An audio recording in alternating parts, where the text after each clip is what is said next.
দেখো বন্ধুরা, আজকে সানডে, সেই জন্য চিকেনকে আমি একটু দই মাখিয়ে রেখে দিয়েছি। টক দই মাখালে কি হয়, এটা খুব নরম হয়ে যায় চিকেনটা, আর খেতে খুব টেস্টি লাগে। আর এদিকে আমি আলু ভাজছি। চিকেনে একটু আলু দেবো, আমার ছেলে আলু পছন্দ করে, সেই জন্য একটু আলু, এই যে পেঁয়াজ বাটা দিলাম আর রসুন বাটা দিলাম, এই যে দিয়ে ভালো করে ম্যারিনেট করে নিতে হবে। আর আদা পেস্ট করে নিয়েছি, দেখো, দিয়ে ভালো করে মেখে আর ঢাকনা দিয়ে 25 থেকে 30 মিনিট আমি রেখে দেবো। যত বেশি সময় রাখা যাবে ততই ভালো, কিন্তু আমার সময় কম, আমি 25 কি 30 মিনিট রাখবো। এবার আলুটা ভাজা হয়ে গেল, ভেজে আর একটু সময় নেব।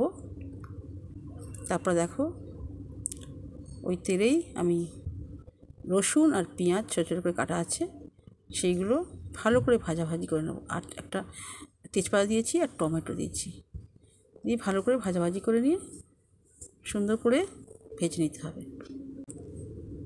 ভাজা হয়ে গেছে, দেখো আধ ঘন্টা হয়ে গেছে, 25 মিনিট হয়ে গেছে। আমি এই পেস্টটা ম্যারিনেট করা চিকেন দিয়ে দিলাম কড়ার মধ্যে, দিয়ে ভালো করে নাড়াচাড়া করে নিতে হবে একদম সুন্দর করে। এবার তো হলুদ দিলাম আর লঙ্কা দিলাম, কারণ এগুলো না দিলে দেখতেও ভালো হয় না, খেতেও ভালো হয় না। ঝালও চাই, রঙও চাই, সেই জন্য দিলাম।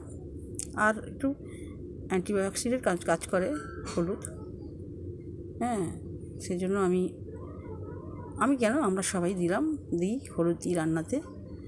আর এই যে আলুটা ভাজা ছিল সেটা দিয়ে দিলাম, দিয়ে ভালো করে মিশিয়ে নিলাম। এদিকে গরম জল করেছি, এই গরম জলটা দিতে হবে, দিলে কিন্তু খুব ভালো টেস্টি হবে, ছিবড়ে হবে না, সেদ্ধ হবে। আর এই যে ধনে আর জিরে বাটনাটা পরে দেবো, ভাজলে পরে কিন্তু ভালো খেতে হয় না, তাই আমি পরে দিয়ে দিলাম। জিরে আর ধনে একসঙ্গে বেটে নিয়ে দিলাম, খুব টেস্টি হয়। আর এটা খুব ঘন হবে, জলটা তো এতটা আছে তো কিছু পাতলা হয়ে মনে হচ্ছে, কিন্তু পাতলা হবে না, ঘন হয়ে যাবে। আর স্বাদের জন্য নুন দিলাম, দেখো বন্ধুরা, নুন তো দিতেই হবে, স্বাদের জন্য নুন দিলাম। লবণ না দিলে কি ভালো খেতে হয়, তাই নুনটা দিয়ে দিলাম। আর একটু টক দই দিয়ে দিলাম, ম্যারিনেট করে রেখেছিলাম। পরে নামানোর কিছুটা আগে টক দইটা দিয়ে ভালো করে ফুটিয়ে নিতে হবে। খেতে কিন্তু হেভি লাগবে, হয়তো লাল টুকটুকে রঙ হবে না, কিন্তু সুন্দর। আর দিলাম এলাচ, লবঙ্গ, দারচিনি বাটা ভালো করে মিশিয়ে দিলাম। এই বাটনাটা দিয়ে না ডাইরেক্ট দিইনি, কারণ এটা বেটে দিয়েছি, আর খুব সুন্দর খেতে লাগে, গন্ধটা সুন্দর হয়। দেখো বন্ধুরা, এইভাবেই করি আমি। আর চিনি তো নেই বাড়িতে, চিনি আমাদের বাড়িতে বলে বিষ। ধনে পাতা দিলাম, আর তার ওই যে বাতাসা দিলাম, বাতাসা দেওয়ার পরে ধনে পাতাটা দিলাম আর কি, চিনির পরিবর্তে। বাড়িতে চিনি নেই, জানো তো বন্ধুরা, এমন একটা বাড়ি যেটা আমার বাড়ি, সেখানে চিনি নেই, বাতাসা ব্যবহার করি আর গুড় ব্যবহার করি। আর দেখো, টেস্ট করার জন্য দেখলাম নুনটা ঠিক হয়েছে কি না।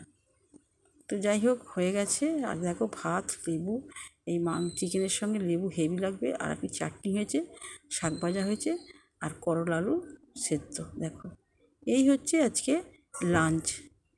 কেমন হয়েছে বলো এই লাঞ্চটা?